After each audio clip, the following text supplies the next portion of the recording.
Gas समझ के ignore किया और पेशेंट हमारा आईसीयू पहुंच गया। हेलो एवरीवन, मैं डॉक्टर ताबिश अहमद और आज हम बात करेंगे ऐसे पेट दर्द की जिसे अक्सर लोग इग्नोर कर देते हैं और वो आईसीयू पहुंच जाते हैं और मल्टी ऑर्गन डिसफंक्शनिंग की उनकी कंडीशन हो जाती है। तो मेरे ईआर में एक 40 ईयर ओल्ड मेल पेशेंट आता है जिसको पिछले 24 घंटे से दर्द हो रहा होता है पेट में, जिसे वो गैस का दर्द समझ के इग्नोर कर रहा होता है। तो जब मेरे यहाँ आता है मैं उसकी कुछ इन्वेस्टिगेशंस कराता हूँ, उसको एग्जामिन करता हूँ, तो पता चलता है कि उसको पैनक्रियाटाइटिस है। तो आखिर ये पैनक्रियाज होता क्या है? पैनक्रियाज हमारे एब्डोमेन के अंदर स्टमक के पीछे एक बहुत इंपॉर्टेंट ऑर्गन है जिसके मेनली दो फंक्शंस होते हैं। पहला एक्सोक्राइन, दूसरा एंडोक्राइन। एक्सोक्राइन यानी कि वो ग्लैंड्स जो अपने सीक्रेशंस को डायरेक्ट स्मॉल इंटेस्टाइन यानी ड्यूडेनम में रिलीज़ करते हैं, जैसे अमाइलेज, लाइपेज, प्रोटीएज, जिनको हम डाइजेस्टिव एंजाइम्स कहते हैं, और इनका काम होता है फैट्स, कार्ब्स और प्रोटीन को डाइजेस्ट करना। दूसरा फंक्शन है हमारा एंडोक्राइन फंक्शन। एंडोक्राइन यानी वो ग्लैंड्स जो अपने सीक्रेशंस को, अपने हार्मोन्स को डायरेक्टली ब्लड स्ट्रीम में रिलीज़ करते हैं।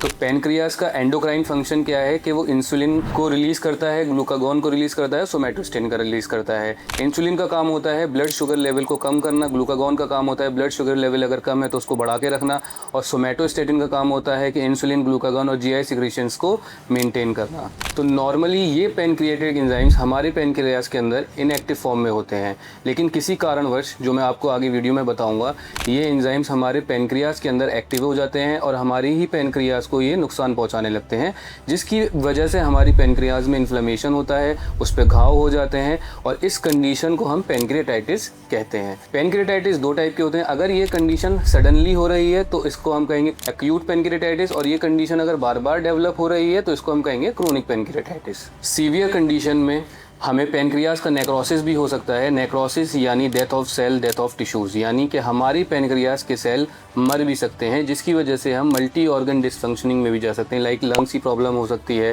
किडनीज़ की प्रॉब्लम हो सकती है और हमें हार्ट की भी प्रॉब्लम हो सकती है।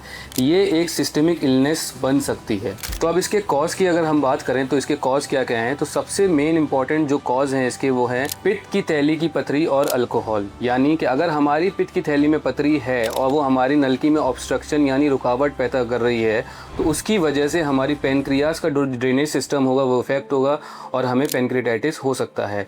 दूसरा है अल्कोहल। यदि हम ज़्यादा से ज़्यादा अल्कोहल का कंजप्शन कर रहे हैं और हम क्रोनिक अल्कोहलिक हैं तो हमें पैनक्रियाटाइटिस जैसी बीमारी हो सकती है।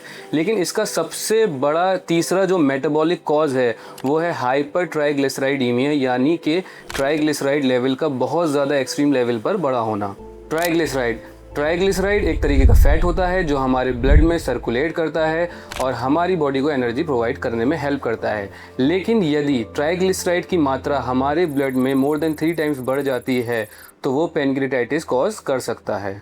तो अगला कारण हमारा हो सकता है हाइपरकैल्सीमिया, यानी कि कैल्शियम की मात्रा का बढ़ा हुआ होना।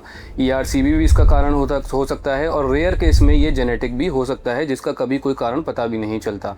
तो सबसे पहले पैनक्रियाटाइटिस के लिए सबसे इम्पॉर्टेंट है कि हमें उसका कारण पता करना। तो अब हम बात करेंगे इसके सिम्टम्स की। तो पहला इंपॉर्टेंट सिम्टम है हमारा वो है पेट का दर्द, यानी एपिगैस्ट्रिक रीजन में, यानी ऊपर वाले हिस्से में हमारे पेट में दर्द होना जो कि पीछे की तरफ यानी कमर की तरफ रेडिएट करता है। हमें उल्टियाँ आती हैं, उबकाइयों जैसा एहसास होता है। हमारा फ्लेटस यानी कि पीछे के रास्ते से गैस पास नहीं होती है, हमें फ्लेटस पास नहीं होता है, और हमारा स्टूल भी पास नहीं हो पाता, यानी हमें पॉटी भी नहीं होती है। तो अब हम बात करते हैं इसके डायग्नोज की। तो इसके डायग्नोज के लिए हमारे पास एक बहुत इंपॉर्टेंट क्राइटेरिया है जिसका नाम है रिवाइज्ड एटलांटा क्राइटेरिया, जिसमें पहला क्राइटेरिया है हमारा topical abdominal pain epigastric region में जो रेडिएट करता है पीछे की तरफ, कमर की तरफ। दूसरा है हमारा सीरम अमाइलेज लाइपेज की अपर लिमिट का more than 3 times of normal value का बढ़ा हुआ होना। तीसरा है हमारा इमेजिंग में पैनक्रियाटाइटिस की फाइंडिंग्स का आना, जिसमें अल्ट्रासाउंड, सीटी, एमआरआई भी हो सकता है। तो अगर इन 3 क्राइटेरिया में से हमारे कोई भी 2 क्राइटेरिया मैच कर रहे हैं तो उसको हम पैनक्रियाटाइटिस डायग्नोज करेंगे। सिर्फ लाइपेज का बढ़ना ही पैनक्रियाटाइटिस का लक्षण नहीं होता है, हमें क्लिनिकली भी कोरिलेट करना चाहिए कि पेशेंट को पैनक्रियाटाइटिस है भी या नहीं है। इसके अलावा हम उसका CBC, LFT, RFT, chest x ray और ईसीजी भी करा सकते हैं, क्योंकि इसमें किडनी में भी डैमेज हो सकता है, हार्ट में भी डैमेज हो सकता है, हमारे लंग्स यानी फेफड़ों में भी डैमेज हो सकता है। तो अब हम बात करते हैं इसके ट्रीटमेंट की। जनरली पैंक्रेटाइटिस का कोई ट्रीटमेंट नहीं है, हम कंजर्वेटिवली इसके सिम्टम्स को ट्रीट करते हैं, लेकिन इसमें हम पेशेंट को NPO कर देते हैं, यानी निल पर ओरल। दूसरा काम जो हम करते हैं वो हम पेशेंट की नाक में नलकी डाल देते हैं, राइज्ड ट्यूब इंसर्ट कर देते हैं। तीसरा, हम पेशेंट को फ्लूइड देते हैं। जनरली जो प्रेफर्ड फ्लूइड होता है वो होता है रिंगर लैक्टेट। इसके अंदर जब पेन हो पेशेंट को तो हम उसके लिए पेन किलर अवॉइड करना चाहिए, लेकिन हम उस पेशेंट को ट्रामाडोल IM दे सकते हैं। IM यानी इंट्रामस्कुलर।